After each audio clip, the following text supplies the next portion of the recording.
how to navigate the process of applying to physical therapy school and actually getting accepted. What's up, everyone? I'm Janine. I'm a travel physical therapist, and I help future physical therapists get accepted into PT school with less stress, less energy, time, and money.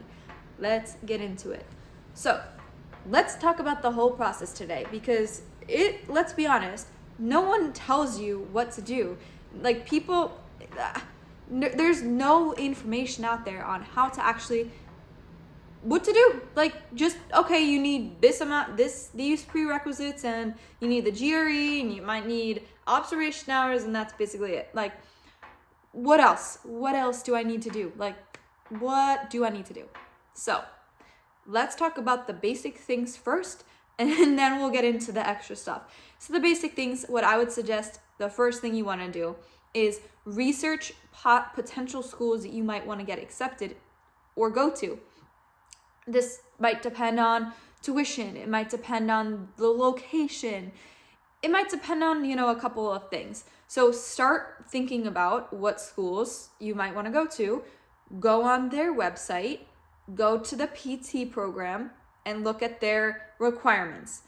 These are going to be basic things like classes. Example, they're going to want chemistry, they're going to want anatomy, they're going to want psychology, they're going to want a physics, basic things like that you just need in order to go to this school. They also might list a GPA requirement. They might list the GRE. They might list a certain amount of hours of observation hours and like observing a physical therapist. And so these are like the overall things that everyone needs to do. But what else? So in my experience, the first thing that I did to help me get accepted was I focused on my grades. Not that you don't need a 4.0 to get accepted into PT school. Seriously, I think the average like GPA is in mid 3.2, 3.5, like, and that's overall GPA.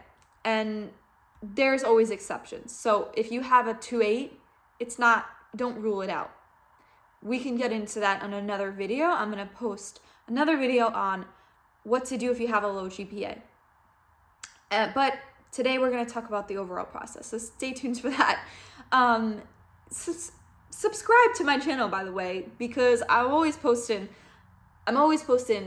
good information that is just going to help you. So I would love if you subscribed and joined my little community here. But on another note, and also comment any things that you want me to talk about on my videos. I also post a lot on TikTok, so check that out.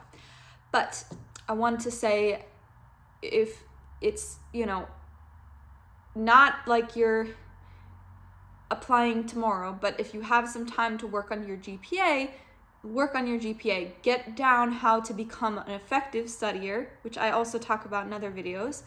That way you have more time to focus on other things. And also it's going to help you in PT school. If you have good study techniques, it's just going to be beneficial for you in the long run. So get that down first. Get your GPA down first. Then we can focus on other things. It can be too overwhelming if you're focusing on too many things at once. So just say, okay, this semester I'm going to do my best to get the best grades I've ever gotten. If it's your freshman year, sophomore year, then if you get that down, what I started doing is now I had more time to do things. And also on that topic, something that helped me also get good grades and lead to other opportunities was I was going to my professor's office hours all the time, just asking them questions. Even if I didn't have questions, I would make up questions to ask them. This one is going to help you in the class do better. But two, it shows them interest. It shows them that you take interest and you're making an effort. And so they're more likely, if they have other opportunities, they're more likely to recruit you for those. Example, I was recruited to be a TA, a supplemental instruction leader. I was recruited to take a sociology class, an honor sociology class that you had to be asked to take, and you did a whole research project. I was asked to do 2 other research projects just from going to professors' office hours. See, it can lead to so many things, not to mention later down the line, it's going to lead to excellent letters of recommendation. So just start going to your professor's office hours. I promise you won't regret it. The next thing you want to do is start to get involved in other experiences. This might be joining clubs. This might be, volunteering or taking a job.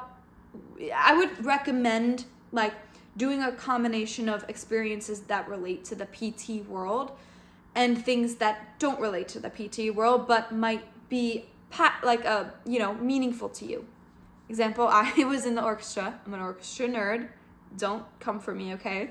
I play violin, but I got involved in the orchestra, and that was another thing that was cool to do. And I actually was, true story, I was asked about instruments in an interview, and I ended up telling them that I really wanted to learn how to play the banjo, made the person laugh, thought I was embarrassing, but they called me 3 days later and they're like, yeah, we love you, we want you to be part of our school. Now that I'm a practicing PT, I can see that those things are what help you connect with other patients.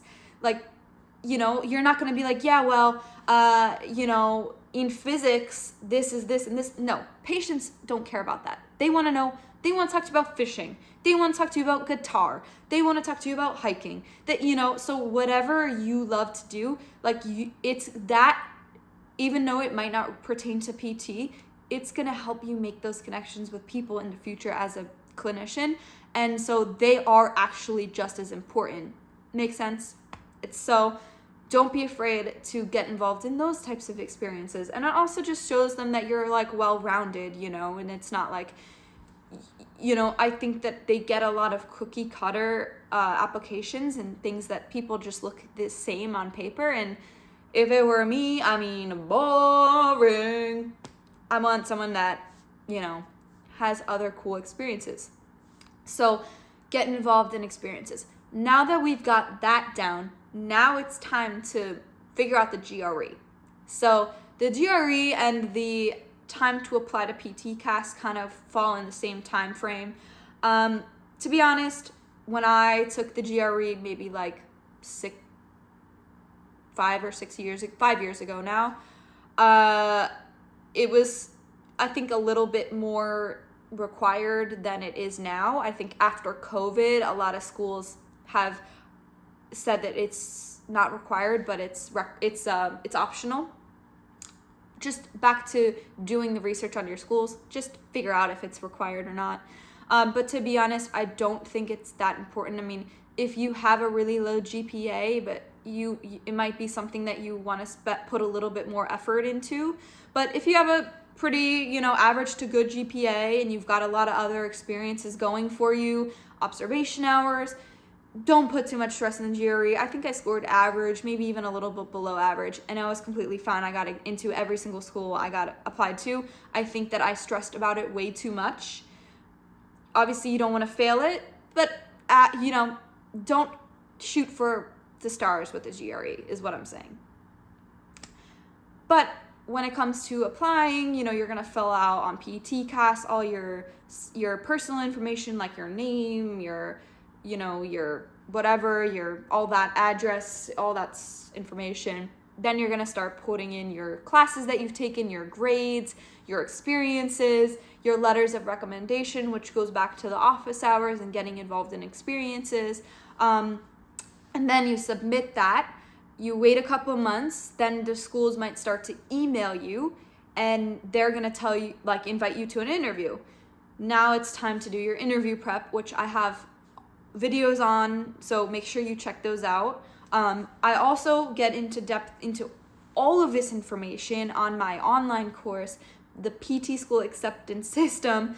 I talk all about every single one of these steps that I've talked about in depth. And not to mention, I go really in depth on how to prepare for your PT school interview, what to say, how to overcome nerves, this entire process. So if you're serious about this, make sure you check that out, because it just doesn't get any better than that. If I had that opportunity when I was going through this, I would sign up yesterday. So I'll put the link in the description. I would love if you checked it out and let me know what you think. And yeah, so the interview, you want to make sure that you go over all your experiences beforehand so that you're prepared. You want to be prepared, but you don't want to be rehearsed. So you want things to flow naturally, and you want to, if you're too rehearsed, it doesn't look good, right? It's like you want it to flow naturally. So preparing and having a good idea of what to say, but not exactly how to say it, is the best bet to go with that. And then that's pretty much it. And yeah, so make sure you check out my other videos, my online courses, and check out my next video. So I'll see you there.